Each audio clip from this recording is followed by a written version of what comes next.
உலகளாவிய அரசியலிலும் சமூக போராட்டத்திலும் தனியாத லட்சிய தாகம் இளைஞர்களுக்குள் சுடர்விட்டு எரிய வேண்டும் என்று கூறினார் சே குவாரா. வணக்கம் and welcome to the Madras podcast. நீங்க கேட்டுட்டு இருக்கிறது அரசியல் சதுரங்கம். பேசிட்டு இருக்கிறேன்னா உங்கள் அரசியல்வாதி அசோக். நம்ம இந்த வார எபிசோடுக்குள்ள போறதுக்கு முன்னாடி இந்த வார டாஸ்க் என்னன்னு சொல்லிடுறேன்.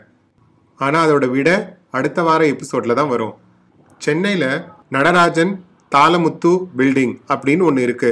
இது கவர்மெண்ட் பில்டிங் தான். இந்த நடராஜன் மற்றும் தாளமுத்து இவங்க ரெண்டு பேரும் யாருங்கிறத மட்டும் நீங்க கூகுள் பண்ணி பாருங்க. அவங்களோட தியாகம் என்னன்னு தெரிஞ்சுக்கங்க. இப்போ நம்ம இந்த வார எபிசோடுக்குள்ள போலாம். சுதந்திர இந்தியாவில் நடந்த இரண்டாவது பொது தேர்தல் மற்றும் சட்டமன்ற தேர்தல் 1957 நடந்தது. அதுல காமராஜர் தலைமையில போட்டியிட்ட காங்கிரஸ் கட்சி 150 இடங்கள்ல வெற்றி பெற்று திருப்பி காமராஜர் இரண்டாவது முறையாக முதல்வரா பதவி ஏற்றுக்கிட்டாரு. இப்போ திரு காமராஜர் அவர்களோட சிறு வாழ்க்கை குறிப்பு பார்த்துடலாமா? காமராஜர் விருதுநகரில் 1903 ஜூலை மாதம் 15 பிறந்தார். இவர் தன் பெற்றோரின் பெயர் குமாரசாமி நாடார் மற்றும் சிவகாமி அம்மாள். இவருக்கு குலதெய்வமான காமாட்சியின் பெயரை முதலில் சூட்டினார்கள் தாயார் சிவகாமி. பிறகு அவரை ராசா என்று அழைத்து பின்னாளில் காமராசு என்று பெயர் மாறியது. தனது பள்ளி படிப்பை சத்திரிய வித்யாசாலா பள்ளியில் தொடங்கினார். படிக்கும் போதே மிகவும் பொறுமையுடனும் விட்டுக் கொடுக்கும் மனத்துடனும் விளங்கினார் காமராஜர். பள்ளி படிப்பை தொடர முடியாத நிலை ஏற்பட்டதும் காமராஜர் தன் மாமாவின் துணிக்கடையில் வேலைக்கு அமர்ந்தார். அங்கிருக்கும் போது பே. வரதராஜலு நாயுடு போன்ற தேசிய தலைவர்களின் பேச்சுக்களால் கவரப்பட்டு அரசியலிலும் சுதந்திர போராட்டங்களிலும் ஆர்வம் காட்டினார். தன்னுடைய 16ஆம் வயதில் காங்கிரசின் உறுப்பினராக ஆனார். ராஜாஜியின் தலைமையில் 1930 மார்ச் மாதம் வேதாரண்யத்தில் உப்பு சத்தியாகிரகம் நடைபெற்ற போது அதில் கலந்து கொண்டார். அதற்காக காமராஜர் கைது செய்யப்பட்டு கல்கத்தா அலிப்பூர் சிறையில் அனுப்பப்பட்டார். அடுத்த ஆண்டு காந்தி இர்வின் ஒப்பந்தத்தின் அடிப்படையில் அவர் விடுதலையானார். விருதுநகர் வெடிகுண்டு வழக்கிலும் கைதாகி சேலம் டாக்டர் பே. வரதராஜலு நாயுடுவின் வழக்காடும் திறமையால் குற்றச்சாட்டு நிரூபிக்கப்படாததால் விடுதலையானார். 1940 மீண்டும் கைதாகி வேலூர் சிறையில் அடைக்கப்பட்டார். அங்கிருக்கும் போதே விருதுநகர் நகராட்சி தலைவராக தேர்ந்தெடுக்கப்பட்டார். 9 மாதங்களுக்கு பின் விடுதலை ஆனதும் நேராக சென்று பதவி விலகினார். பதவிக்கு நேர்மையாக முழுமையாக கடமையாற்ற முடியாமல் பதவியை வைத்துக் கொண்டு என்ன செய்ய? அதனால் ராஜினாமா செய்வதே சரி என்று கூறி பதவி விலகினார். மீண்டும் 1942 ஆகஸ்ட் புரட்சி நடவடிக்கைகளுக்காக கைது செய்யப்பட்டார். இந்த முறை 3 ஆண்டுகள் தண்டனை பெற்றார். காமராஜர் சிறந்த பேச்சாளரும் நாடாளுமன்றவாதியுமான சத்தியமூர்த்தியை தன் அரசியல் குருவாக ஏற்றுக்கொண்டார். 1936 சத்தியமூர்த்தி பிரதேச காங்கிரசின் தலைவரான போது காமராஜரை செயலாளராக ஆக்கினார். இருவரின் முயற்சியில் காங்கிரஸ் கட்சி நல்ல வளர்ச்சி கண்டு தேர்தல்களில் வெற்றி பெற்றது. இந்தியா சுதந்திரம் அடைந்த செய்தி கேட்டு காமராஜர் முதலில் சத்தியமூர்த்தியின் வீட்டுக்கு சென்று அங்குதான் தேசிய கொடியை ஏற்றினார். தன்னுடைய நேர்மை, விடாமுயற்சி, பேச்சாற்றல் இவற்றை வைத்துக்கொண்டு படிப்படியாக காங்கிரஸில் முன்னேறிய திரு காமராஜர் தமிழக காங்கிரஸ் கமிட்டியின் தலைவராகவும் தேர்ந்தெடுக்கப்பட்டார். பிறகு திரு ராஜாஜி அவர்கள் கொண்டு வந்த குலக்கல்வியை எதிர்த்து தானே முதலமைச்சர் பதவியும் ஏற்றுக்கொண்டு இதோ இப்பொழுது 2வது முறையாக முதலமைச்சர் பதவியில் அமர்ந்திருக்கிறார் காமராஜர். இந்த முறை திரு காமராஜர் அவர்களின் அமைச்சரவையில் M. Bhaktavatsalam, C. Subramaniam, Manickavelu Naicker, Thiru V. Ramaiah, Thiru Kakkan மற்றும் லூர்தம்மாள் சைமன் ஆகியோர் அமைச்சரவையில் இடம்பெற்றிருந்தனர். அவர்களுடன் திரு ஆர். வெங்கட்ராமன் அவர்களும் அமைச்சரவையில் இடம்பெற்றிருந்தார். களம் கண்ட முதல் தேர்தலிலேயே திமுக 16 இடங்களை வென்று விட்டாலும் எதிர்கட்சி என்ற அந்தஸ்து கிடைக்கவில்லை. ஏனெனில் காங்கிரஸ் சீர்திருத்த கமிட்டி 16 இடங்களை பெற்று சட்டசபையில் எதிர்கட்சியாக செயலாற்றியது. காங்கிரஸ் சீர்திருத்த கமிட்டியின் தலைவர் திரு வி. கே. ராமசாமி அவர்களுக்கு எதிர்கட்சி தலைவர் அந்தஸ்து கிடைத்தது. திமுக சட்டமன்ற குழுவின் தலைவராக திரு அண்ணாதுரை அவர்களும், துணைத் தலைவராக திரு அன்பழகன் அவர்களும், கொறடாவாக திரு கருணாநிதி அவர்களும் தேர்ந்தெடுக்கப்பட்டிருந்தனர். இதேபோல் 1991 மற்றும் 2011 ஆகிய ஆண்டுகளில் நடந்த சட்டசபை தேர்தல்களிலும் திராவிட முன்னேற்ற கழகம் எதிர்கட்சி வாய்ப்பினை இழந்திருந்தது நினைவிருக்கலாம். 2வது முறையாக ஆட்சி பொறுப்பை ஏற்றுக்கொண்ட திரு காமராஜர் அவர்களுக்கு முதல் பிரச்சனை முதுகுளத்தோர் தொகுதியிலிருந்து ஆரம்பமானது. ராமநாதபுரம் மாவட்டத்தை பொறுத்தவரையில் ஃபார்வர்ட் பிளாக் கட்சியும் காங்கிரஸ் கட்சியும் 2 பிரதான கட்சிகளாக இருந்து வந்தது. அவ்வப்போது கட்சிகளுக்கிடையே ஏற்படும் சண்டைகளும் சச்சரவுகளும் சாதி சண்டைகளாக உருவெடுத்தது. எப்பொழுதும் வெட்டெறிவால் வேல்கம்பு சகிதம் நடக்கும் அத்தனை மோதல்களுமே அபாயகரமானவை.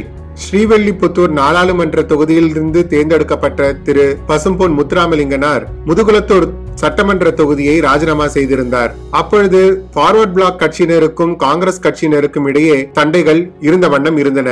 ஏனெனில் ஃபார்வர்ட் பிளாக் கட்சியில் சேர்ந்தவர்கள் அப்பகுதியில் உள்ள மற்ற சாதியினர் காங்கிரஸ் கட்சிக்கே வாக்களிப்பதாக அவர்களிடம் வாக்குவாதங்களிலும் சண்டைகளிலும் ஈடுபட்டு வந்திருந்தனர். மற்ற சாதியினரும் அவர்களுக்கு தக்க பதிலடி கொடுத்த வண்ணம் இருந்தனர். இதனால் அப்பகுதியில் சாதி கலவரங்கள் அடிக்கடி நடப்பது அரசின் கவனத்திற்கு வந்தது.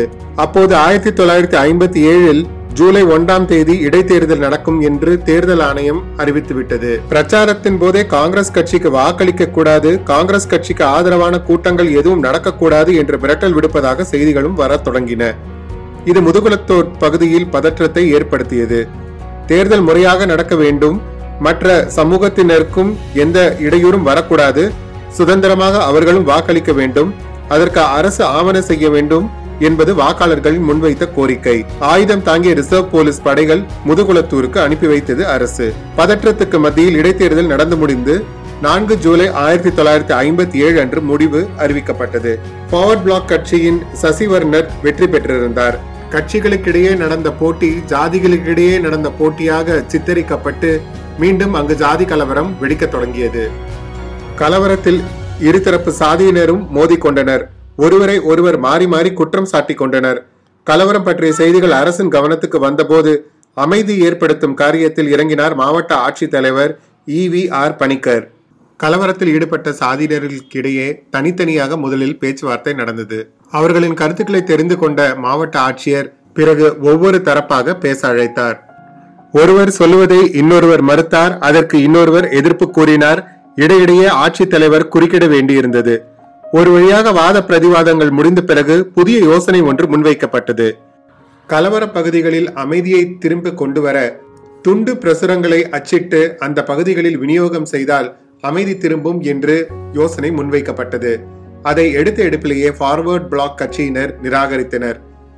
எதிர்கட்சியில் உள்ள குறிப்பிட்ட சமூகத்தினர் எழுத படிக்க தெரியாதவர்கள் என்றும் இதனால் எந்த பயனும் இல்லை என்றும் அவர்கள் ஆட்சேபித்தனர். காங்கிரஸ் கட்சியில் உள்ளவர்களுக்கு இது கோபத்தை தூண்டியது. தங்கள் கட்சியில் உள்ள சாதியினரை பற்றி இழிவாக ஃபார்வர்ட் பிளாக் கட்சியினர் பேசுகிறார்கள் என்று அங்கேயே பெரிய வாக்குவாதம் தொடங்கியது.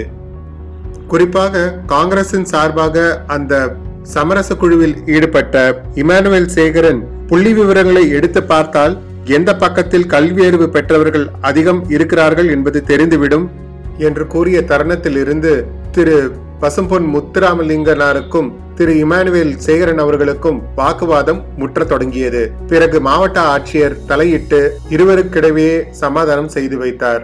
துண்டு பிரசுரங்களுக்கு மாற்றாக கூட்டறிக்கை வெளியிடலாம் என்று மீண்டும் மாவட்ட ஆட்சியர் வலியுறுத்தினார். இங்கே இன்னொரு சிக்கல் ஏற்பட்டது. பசும்பொன் முத்துராமலிங்கனார் தேர்ந்தெடுக்கப்பட்ட நாடாளுமன்ற உறுப்பினர். அவர் தனக்கு சமமாக இருப்பவர்தான் அந்த கூட்டறிக்கையில் கையெழுத்து இட வேண்டும் என்று கோரிக்கை விடுத்தார். அது மட்டுமல்லாது தன்னை எதிர்த்து பேசும் திரு இமானுவேல் சேகரன் அவர்கள் வயதிலும் தன்னை விட இளையவர் என்றும் தனக்கு வயதிலும் பதவியிலும் சமமாக இருக்கின்ற ஒருவரை கையெழுத்திட செய்யுங்கள் என்று மாவட்ட ஆட்சியரை கேட்டுக்கொண்டார். இந்த கோரிக்கையும் பெரிய சலசலப்பை காங்கிரஸ் கட்சியினரிடையே ஏற்படுத்தியது. ஏனெனில் மக்களவை மற்றும் சட்டமன்ற உறுப்பினராக காங்கிரஸில் சேர்ந்த திரு RS ஆறுமுகமும் திரு பெருமாள் அவர்களும் அந்த கூட்டத்திற்கே வரவில்லை. யோசித்தார் மாவட்ட ஆட்சியர். பிறகு அவர் இன்னொரு யோசனையை முன்வைத்தார். தனித்தனியாக இருவரையும் கூட்டறிக்கையில் கையெழுத்திட செய்தார்.